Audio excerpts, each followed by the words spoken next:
से डरता हूँ, मुझे भूल कर भी ब्राह्मण का अपमान मत हो जाए। क्योंकि देखो बंधुओं, इंद्र कुलशम मसूल विशाला कालकंठ हरि चक्र कराला, जो इनके मारे नहीं मरही विप्रदोह पावक समझ रही।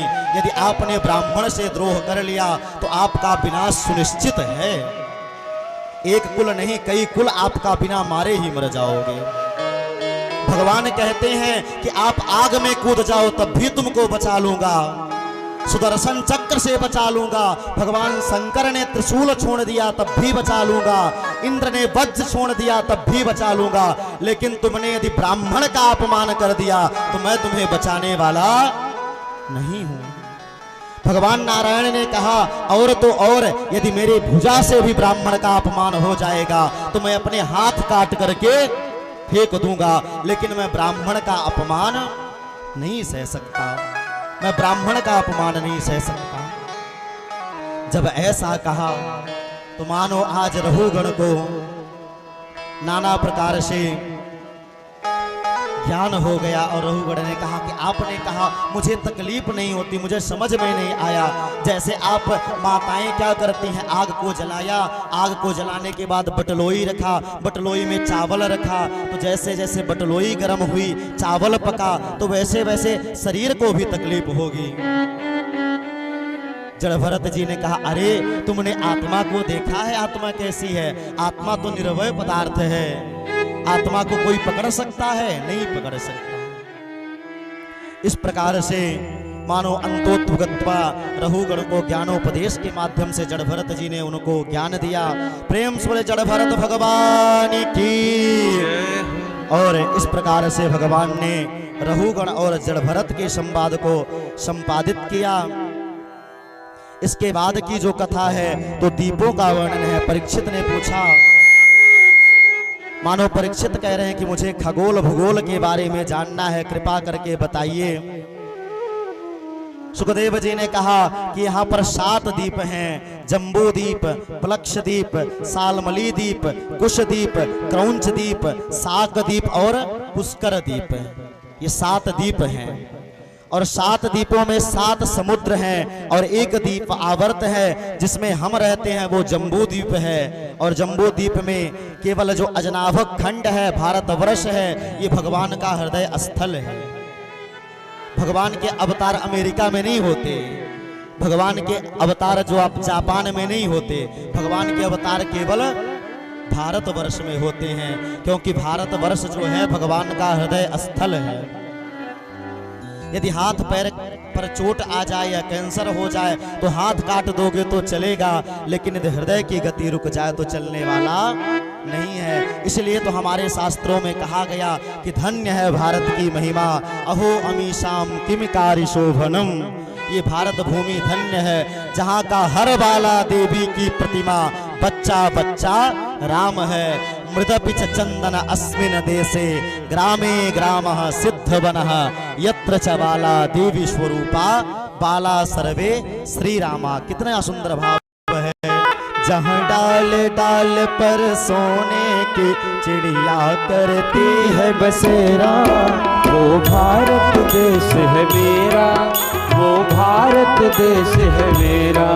जहाँ डाल डाल पर सोने की चिड़िया है करती बसेरा, वो भारत देश है मेरा, वो भारत देश है मेरा। जहाँ डाल डाल पर सोने की चिड़िया करती है बसेरा, वो भारत देश है मेरा, वो भारत देश है मेरा, वो भारत देश है मेरा।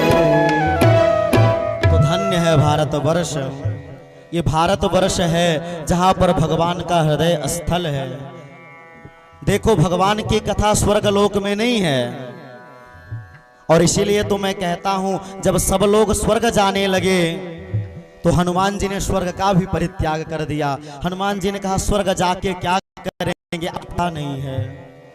और जहां आपकी कथा नहीं, ये भारतवर्ष है कि आज नवरात्रि है, कल शिवरात्रि है, परसों जो है एकादशी है, नरसों बढ़िया रामनवमी मन रही है, जन्माष्टमी मन रही है। यहाँ हमेशा उत्सव ही उत्सव है। ये भारत में कर्म भूमि है बंधुओं। इसमें 7 ऊपर हैं और 7 लोक नीचे हैं। कितने लोक हैं? 14 लोक हैं। जो ऊपर 7 लोक हैं उनका नाम है भू भुवस्व मह जनः तपः और सत्यम लोक, और 7 ही लोक नीचे हैं। 7 लोक नीचे कौन कौन से हैं? अतल वितल सुतल तलातल महातल रसातल और पाताल। ये 7 लोक नीचे हैं, 7 लोक ऊपर हैं। और सबसे नीचे है यमराज की संयमनी पुरी, जिसे हम क्या कहते हैं? नरक के नाम से जानते हैं, जो पृथ्वी से 99,000 योजन नीचे है। एक योजन में कितने किलोमीटर होते हैं? 8 किलोमीटर। तो इस प्रकार से पृथ्वी से 99,000 योजन नीचे यमराज की संयमनी पुरी है, और वहीं पर नरक है। नरक ऊपर नहीं है। लोग कहते ऊपर जाओगे नरक होगा। नरक कहाँ पर है?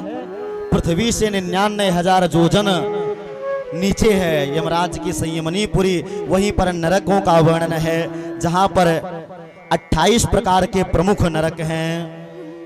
और ये 28 नरक जो हैं, ये भी मानव के कल्याण के लिए बनाए गए हैं बंधुओं। इसमें भी मानव का कल्याण है। नरक क्यों बनाए गए हैं? आप विचार करो। देखो, नरक में भी जीव का कल्याण है। जैसे आपने देखा होगा कि एक कपड़ा है, अब इस कपड़े पर आपने मैल लगा दिया। भगवान ने ये शरीर दिया। ये शरीर क्या है? कपड़ा है। वासांसि जीर्णानि यथा विहाय, इसको वासांसि वस्त्र से तुलना किया गया है।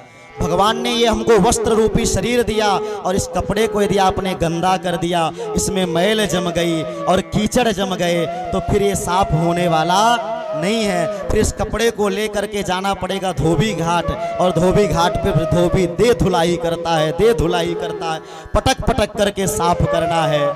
तो साफ तो आपको होना है, चाहे यहाँ साफ हो जाओ और चाहे फिर नरक में जाकर यमराज साफ करेंगे।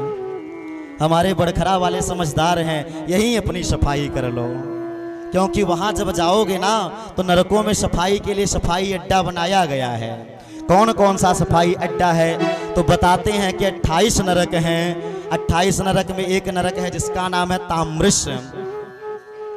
जो पुरुष दूसरों के धन अथवा संतान अथवा स्त्री का हरण कर लेते हैं, दूसरे के धन का हरण कर लेते हैं, वहां यमदूत जो है काल पास में बांध करके तांबे के समान तपती हुई धरती है, उस धरती पर ले जाकर के पटक देते हैं, जहां पर जो है नाना प्रकार से जीव कष्ट पाता है।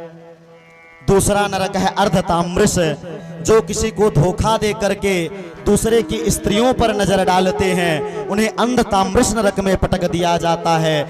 ये तांबे के समान तपती हुई धरती है। तीसरा नरक है रौरव, जहां पर लोग नाना प्रकार से अपने ही परिवार का भरण पोषण करते रहते हैं और भगवान को भूल जाते हैं, उन्हें रौरव नाम का नरक होता है।